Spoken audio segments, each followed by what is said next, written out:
নমস্কাৰ বন্ধুসকল, আপোনালোকক অন্য এটি ভিডিঅ'লৈ স্বাগতম জনাইছো। আপোনালোকে যিহেতু জানে, যিসকলে মোৰ ভিডিঅ' চাই আছে, যে মই ষ্টক মাৰ্কেটৰ ওপৰত ভিডিঅ'বিলাক বনাওঁ। আজিৰ ভিডিঅ'টিত আমি আলোচনা কৰিম ষ্টক এনালাইচিছ কি ধৰণে কৰিব পাৰি, কোনো এটা ষ্টক কি ধৰণে চিলেকশ্যন কৰিব আপুনি নিজৰ পোৰ্টফলিঅ'ত এড কৰিবৰ কাৰণে। তাৰ কাৰণে মই এটা ষ্টক বাছি লৈছো। কিন্তু প্ৰথমে মই কওঁ যে এইটো কোনো মোৰ ষ্টক ৰিকমেণ্ডেশ্যন নহয়, জাষ্ট ফৰ এডুকেশ্যনেল পাৰ্পজৰ কাৰণে মই ষ্টক এটা দেখুৱাইছো। আজি ষ্টকটো হৈছে life insurance corporation of India LIC, যিটো ষ্টকৰ বিষয়ে আপোনালোকে যিহেতু ভালদৰে জানে। LICৰ মাৰ্কেট কেপ হৈছে 5,59,667 crore। তাৰ P হৈছে প্ৰাইচ টু আৰ্নিং ৰেচিঅ 1.6 আৰু CE 53.5%। বৰ্তমান ষ্টকটো 885 rupees চলি আছে আৰু ষ্টকটোৰ বুক ভেলু হৈছে 201 আৰু হৈছে ৰিটাৰ্ণ অন ইকুইটি 46%। আৰু ষ্টকটোৰ হাই ল হৈছে ষ্টকটো 1191 লৈকে হাই লগাইছে আৰু 715 লৈকে ল' আহিছে।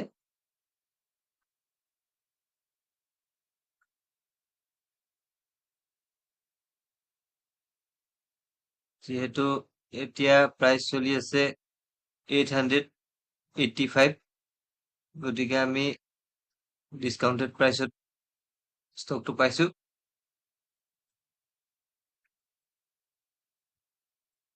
ইয়াৰ পিছতে আমি ষ্টকটোৰ প্ৰ'জ এণ্ড কনছ চাম। ষ্টকটোৰ প্ৰ'জ বিলাক হৈছে company is almost debt free.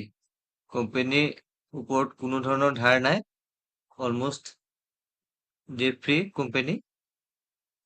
Company has delivered good profit growth of 77.9% CAGR over last 5 years.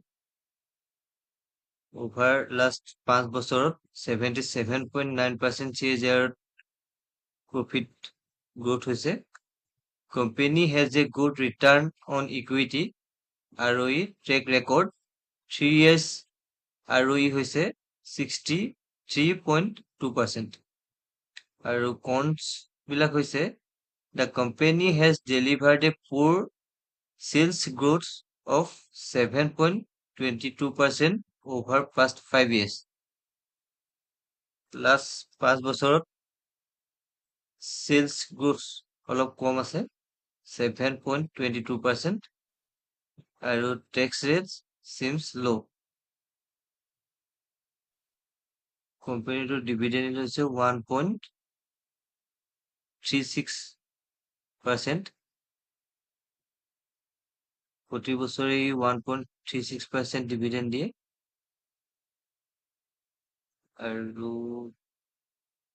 Quarterly result চাব পাৰে। চেলছ গ্ৰোথ হৈছে, এইটো হৈছে ডিচেম্বৰ 2024 তুলনাত মাৰ্চ 2025 যিটো এই 3 মাহত গ্ৰোথ হৈছে। চেলছ গ্ৰোথ 2,03,751 পৰা 2,43,134 লৈকে চেলছ গ্ৰোথ হৈছে। Operative profit before tax 12,752,000 crore আছিলে ডিচেম্বৰ 2024। এইবাৰ যথেষ্ট বৃদ্ধি পাইছে, 22 22,468,000 crore প্ৰফিট বৃদ্ধি পাইছে প্ৰফিট বিফোৰ টেক্স দিয়াৰ পিছত আৰু নেট প্ৰফিটো গ্ৰোথ হৈছে ডিচেম্বৰ 2024 আছিলে 11,009 আৰু বৰ্তমান মাৰ্চ 2025 এয়া বৃদ্ধি হৈ 19,039 লৈ বৃদ্ধি হৈছে টোটেল এছেট বৃদ্ধি পাইছে 53,16,047 আছিলে মাৰ্চ 2024 বৰ্তমান 56,60,568 হৈছেগৈ এতিয়া আমি চাম cash flow net cash flow এইটো যিহেতু দেখিছে এইটো মাৰ্চ 2024 মাইনাছত আছিলে 3,574 আছিলে আৰু মাৰ্চ 2025 27,484 হৈছেগৈ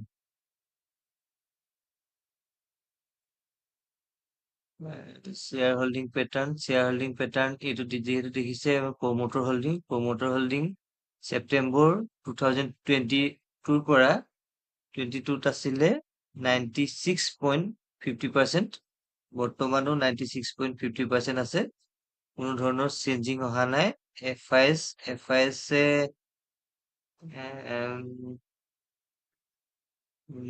মাৰ্চ 2025 আছিলে 0.10% আছিলে এতিয়া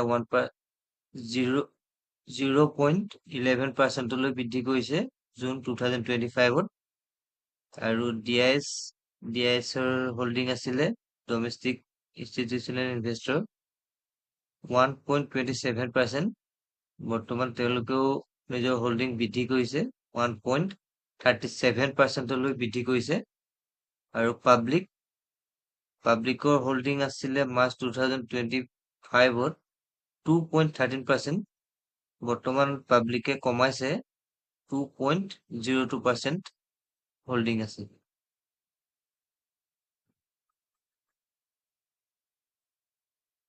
এইকেইটা বিষয়ে চাবলগীয়া বিষয় যিখিনি মই আপোনালোকক দেখুৱালো এতিয়া আমি চাৰ্ট চাম আমি চাৰ্টলৈ আহিছো এয়া মই ডেইলি চাৰ্ট পেটাৰ্ণ লগাই থৈছো তাত এডাল EMA 44 EMA লগাই থোৱা আছে 44 মুভিং এভাৰেজ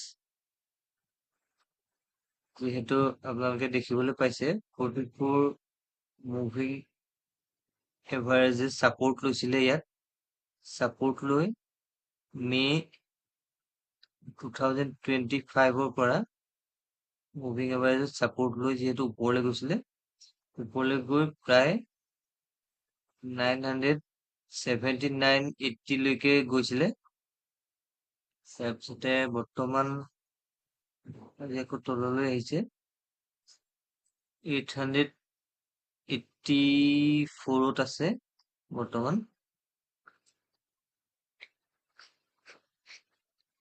আৰু যেহেতু মুভিং এভাৰেজ পৰা ডাউন আহিছে গতিকে বৰ্তমান বাইং কৰাৰ সময় নহয় 2 দিন ৰৈ বা কেইদিনমান ৰৈ ভালদৰে চাব যেহেতু এই ধৰণে যদি ফলিং হয় সেইটো সময়ত বাই কৰিব নালাগে যেহেতু এই মুভিং এভাৰেজৰ পৰা ডাউন আহিছে এই সময়ত বাই কৰাৰ সময় নহয় আৰু যেতিয়া মুভিং এভাৰেজত সাপোৰ্ট লৈ ওপৰলৈ যাব এই সময়ছোৱাতে বাই কৰিব লাগে গতিকে মুভিং এভাৰেজত সাপোৰ্ট লৈ ওপৰলৈ গৈছিলে কিন্তু ওপৰলৈ যাব নোৱাৰি আকৌ তললৈ আহিলে সেইকাৰণে এইটো সময়ত বাই কৰিব নালাগে কিছু সময় ৰৈ মুভিং এভাৰেজত যেতিয়া সাপোৰ্ট ল'ব তাৰ ওপৰলৈ যাব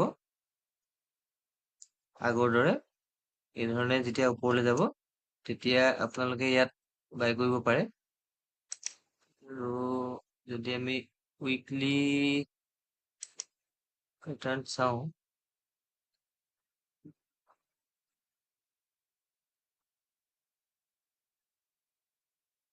উইকলিত যিহেতু ছাপোৰ্ট লৈছে, এয়া মুভিং এভাৰেজৰ পৰা ডাউন আহিছিলে, ছাপোৰ্ট লৈ ওপৰলৈ গ'ল, ওপৰত ছাষ্টেইন কৰিব নোৱাৰিলে, আকৌ ডাউন আহিলে, আকৌ বৰ্তমান ইয়াতে ছাপোৰ্ট লোৱা দেখা গৈছে। গতিকে উইকলি চাৰ্ট যদি চাওঁ, উইকলি চাৰ্টত ছাপোৰ্ট লৈছে, উইকলি চাৰ্টত ছাপোৰ্ট লৈ হয়তো ওপৰলৈ যাবও পাৰে। কিন্তু যদি ডেইলি পেটাৰ্ণ চাওঁ, ডেইলি পেটাৰ্ণত যিহেতু ডাউন আহিলে,